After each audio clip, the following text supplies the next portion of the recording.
What's going on, guys? Welcome back to the channel. My name is Dave and this is Hudson Moto Visuals, and today was an awesome day. Today was the Harley event online, and we previewed some of the stuff that's coming out for 2022. But first, before we get into what we saw online, I just want to say thank you to everybody who reached out to me and wished me well. 2022 started out a little rocky for me. I had COVID, and for the past week, past 2 weeks, the first week I wasn't really feeling well. I was really hit hard with it.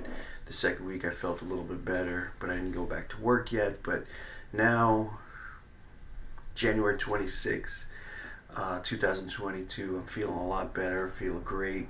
I can't really express and say that thank you to everyone who reached out. I really appreciate it. I haven't been posting in a while, but why not post now? You know, get this 2022 started right. The next few videos that will come out besides this one will be backlog videos I did before Christmas and a little bit after, before I got sick, so I apologize. So it's not really up to date, but it really doesn't matter. You know, I hope you guys like my content. But today we're going to talk about what we saw in the Harley event and what we heard. So it's a good time. Stay tuned. Let's get into it.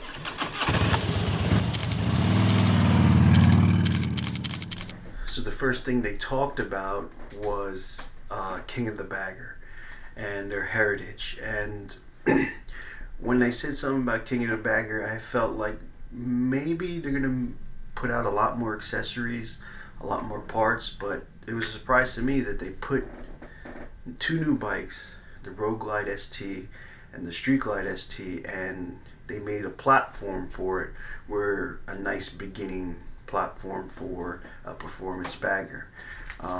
They said they took into account of lean angle. They made it a single seat. They put the 117 engine in it. They took a lot of the things that are from the King of the Bagger. They tried to put onto it, and you know, like I said, they put the bigger motor. They put a heavy breather. They put a better exhaust. It's a nice starting point for everybody. And the biggest thing I really liked, that I appreciated, was, I don't know why they didn't do it on the regular line, is maybe work with ohlins. They put ohlins on their new ST line. Why can't you just put the regular ohlins on your touring line instead of using the crap shocks that you use now, you know? But, you know, that's besides the point. So it's a nice starting platform for people who really want performance bagger. You know, I really feel like they're going after the person who wants a performance bagger and doesn't want to go to this shop to get this done, that shop to get this done. They're really trying to go after the person who says, okay, here's your starting point for your performance bagger. Now, what do you want to do next to it? Because we have everything. We have all the accessories. We have everything that you want for this bike. And a lot of people like that. A lot of people want to see that. And a lot of people don't want to go to other places and have to figure out, hey, what am I going to do? Should I get this part? Should I get that part? Harley has a whole big accessory catalog and says, let's get after it. So that's a good thing. Correct me if I'm wrong, guys. Leave a comment below. I know they have a 131 bolt-on kit for, you know, for the 117, but I thought I heard 134 kit. I don't know, maybe I'm hearing things. After they introduced ST, also the ST comes in like stealth colors.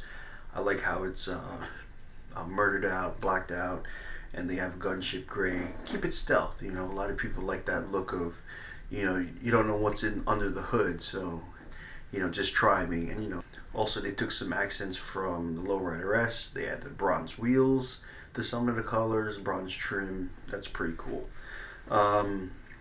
And like I said, the best part about it was the shocks.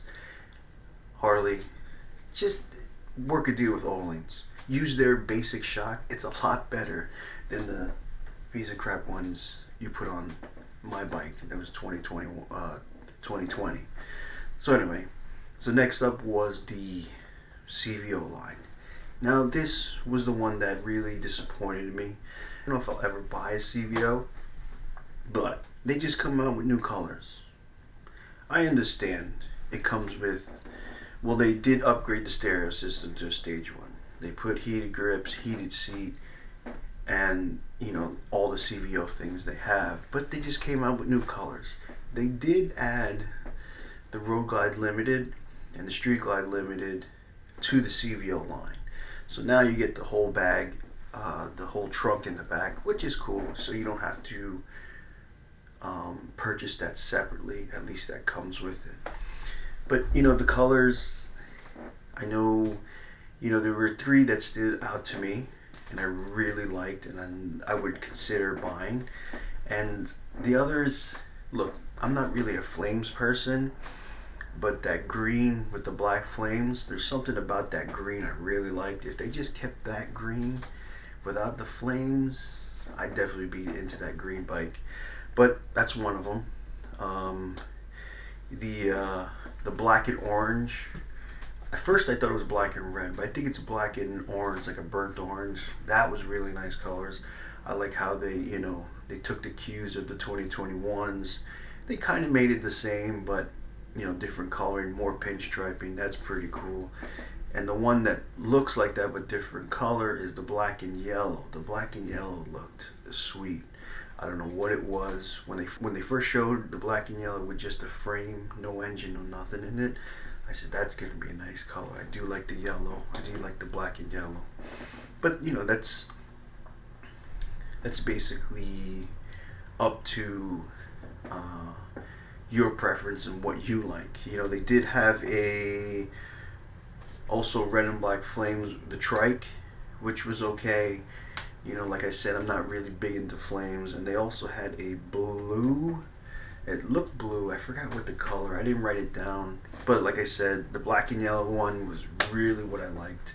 I like to see that in person. Hopefully, maybe at my local dealer they'll have it, so I just to see it in person. Harley does a great job with paint jobs. The Arctic Blast one, that's a pretty awesome paint job. And also the what was that? The Revival. For some reason, I like that Revival bike. I gotta find one. I really might purchase one. I'm gonna be dead honest with you. I don't know what it is, the look of it, that old school look with the new modern look. I really like that. They added the Roguelite Limited, Streetlight Limited. They still have the 117 engine in it. I thought they were going to bump the displacement. But, you know what? Next year's an anniversary year. You never know. They might put that max engine in the CVOs.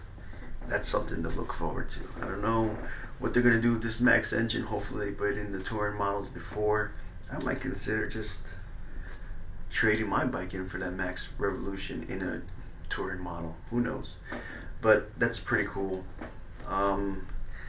Like I said, it was disappointing. It was the 117. What are you going to do? That's how they roll. The CVOs are pretty awesome. Like I said, I wouldn't want to buy, I don't think I'm ever going to buy one, but the yellow and black paint job, I think that was the best one out of all of them. Next, and the star of the show, and a lot of people have been talking about it, is the Lowrider S. Now they gave us a Lowrider S, which they said will be your more cruiser-like lowrider, and a Lowrider ST that comes with the FXRT style fairing that they redone with the suspension is propped up in the back, and you get the 117 motor. I mean, that's pretty awesome, that the fact that they put the 117 in this light soft tail chassis. That thing will rip. That will really rip around. So plus the and they had the bags that they said they raised it up a little bit onto the frame, which, you know what, it looks like a leftover part from the Sport Glide, but hey, you wanted a, this is what I'm talking about the ST, but you wanted a little like a bagger that you could still take cross country, and it won't be as bulky as a regular bagger. I mean, that's great. That's awesome. But first with the Lowrider S, I don't think anything's changed except the displacement in the engine. It's a 117. They had a gray color. Pretty sure they're gonna have a black and bronze still. But like I said, the star of the show was the Lowrider ST, and the Lowrider ST looked pretty good. I liked it. But for me, I like the style of the fairing. I'm glad they took cues from the FXRT fairing. They redid it. I like the vents on the side of the thing. I like that it's a single headlight. But they said the stereo is optional. You have to add it. I mean, you consider it as a touring bike. Why don't you just put it on? Mine comes with a stereo, even though it's a shitty stereo, but it comes with a stereo. I'm not saying put nav in it, but you have a stereo in it. So, why make it an option? Just add it. Just I understand cost and price, and people may not want a stereo on it, but who doesn't want a stereo on it? Honestly. So I really think, they dropped the ball with that. I think they should have added it. Or maybe I was wrong. Maybe they do added it and it's not an option. But I'm pretty sure he said it was an option. One of the employees. So, I really think they dropped the ball with that. So, with the Lowrider S, they did relocate the gauge to the handlebars. Looking at the handlebars on the regular Lowrider, yes, they did the same thing. They moved the gauge up. It still had the same bars from the older model, but they just redid where the gauge is. I don't know what maybe wasn't paying attention or what, but the new FXRT fairing they had, they really put a nice picture of the cockpit? I kept on feeling like they were just going in and out, showing a little bit, showing a little bit, showing a little bit, and I don't know. I feel like it probably is a kind of like a T-bar style handlebar. I would hope it is, because I mean, if you want performance, it's the way to go. Is T-bars. It's a lot more control. You feel more comfortable. You feel like you're in the bike, and they kind of distinguish that from the Lowrider S. Lowrider S is your more traditional cruiser, and they wanted they wanted the Lowrider ST as a weapon, more of a performance. And I think whoever gets their hands on this bike and then puts the 131 kit on this or builds their own, oh my goodness, the thing will be a monster. It will blow any bagger out of the water, just because why? The weight, the savings in the weight of it. So a lot of people are hyped for that. I saw a lot online. They're talking about this bagger, and I'm gonna be honest with you, it didn't disappoint.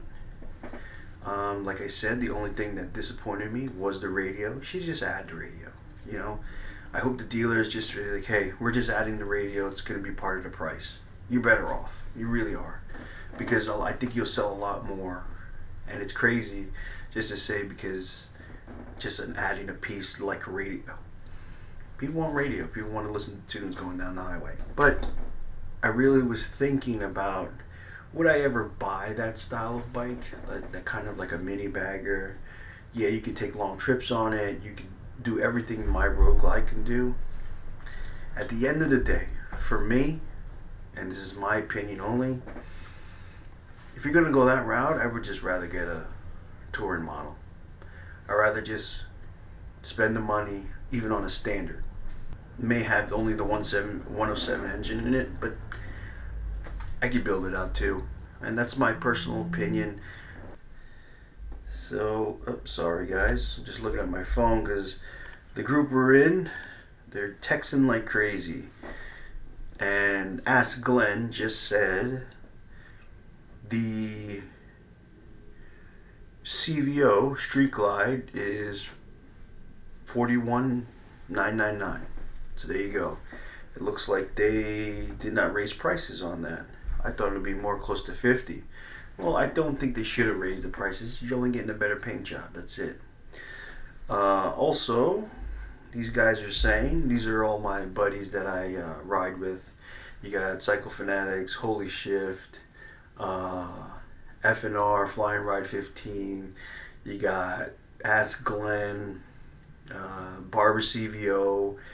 You got Eddie, you got Bo, you got Steve, you got Big Guy, you got Frank, Old School Jerry. We're all in this group chat and we just love to talk Harleys.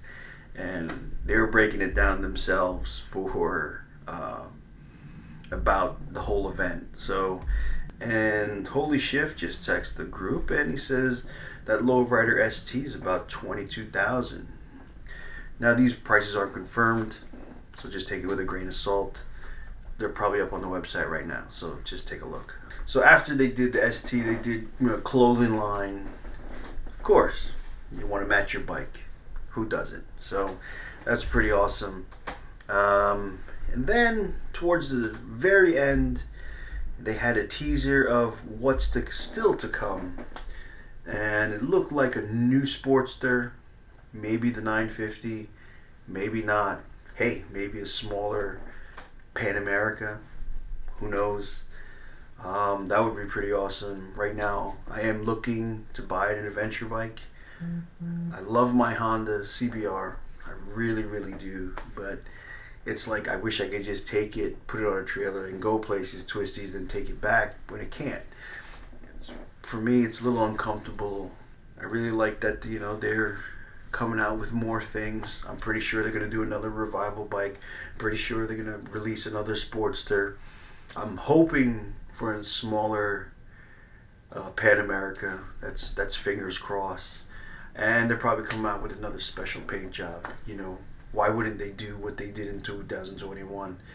This revival bike was pretty popular. This paint job was pretty popular. Why not do another thing? That's my basic breakdown of what happened during this whole Harley event. So, I'm really glad they put their ear to the street and they said, hey, look, this is what we're going to do. We want to get a lot of feedback. Like I said, their engineering might and all their marketing might, they could do whatever they want. Of course they're going to do the celebrities. They're going to do all that, but, don't hate on them because of that. I'm really glad that they're trying to, get grassroots people and, really promote their stuff. So if you like today's video, guys, hit that like button. Tell me what was your favorite part of the whole event. Was it disappointing? Was it what you expected? Was it middle of the road? For me personally, it was middle of the road. I really got excited about that ST line. It's nice that they have a platform for you now. I'm a little upset about the CVOs, but what are you gonna do? So hit that like button, hit that subscribe button, also hit that bell notification. Every time I upload something, the good old YouTube will let you know that I uploaded something. So have a great day, and again, thank you for everyone who reached out to me. 2022, I'm still taking you by the horns, and we're still doing it. So thank you to everyone. Have a great day. I'll see you later. Peace.